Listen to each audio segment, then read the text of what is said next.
هل يحتاجون إلى مشاركة بعض اللاعبين الآخرين، أما أن هذه الأسماء قادرة على هز الشباك؟ أوردا جولر عرضية عالية، ولكن من يتابع الآن؟ من يتابع الآن عرضية؟ الله الله!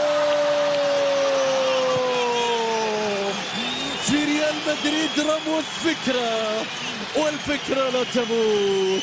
دفاع ريال مدريد يسجل أول أهدافه بكرة راسية في الدقيقة 41. يا للكرة، يا للقطة، شوف الانطلاقة، شوف المدافع هنا، شوف الريفاس، شوف ماريو ريفاس، كرة رأسية.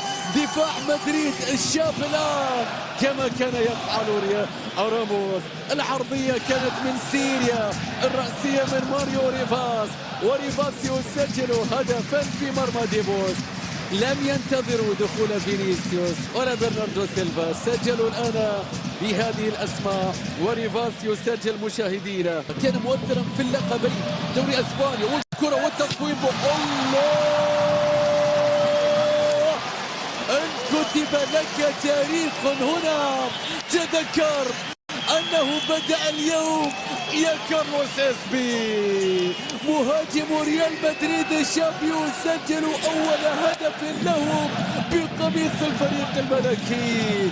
يا للتغيير، يا للتبديل في الوقت الذي نذكر فيه معلومات فينيسيوس. يأتينا الآن كارلوس إسبي برقم، ويسجل كارلوس إسبي أول أهدافه بقميص المرنجي. يريدون أن يكون مهاجما احتياطيا. يا فالفيردي، شوف الصناعة، شوف كارلوس إسبي، شايف هذا المهاجم الشاب الآن، شايف هذا الهدف الثاني في هذه المدقيقة. فريق فروج المجري، الانطلاقة والتقدم والمساندة في الجهة اليمنى، منزلة المحاولة المستمرة، العرضية تأتي والمتابعة. الله! هدف للتاريخ يسجلونه في مرمى ريال مدريد. المهاجم المجري البديل يحتفل.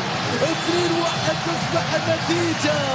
التسجيل في مدريد يا كودرو لا يحدث كل يوم، ولذلك الاحتفالية الآن.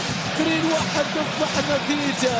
شوف العرضية، شوف المتابعة من كودرو البديل، كودرو البديل انه يشارك من اجل هذه اللقطة. شوف ما بين هولسن وروديجر. لا، هذه مورينيو ياخذكم على جنب بعد المباراة. هذه الاهداف في وجود مورينيو راح تتحاسب عليها.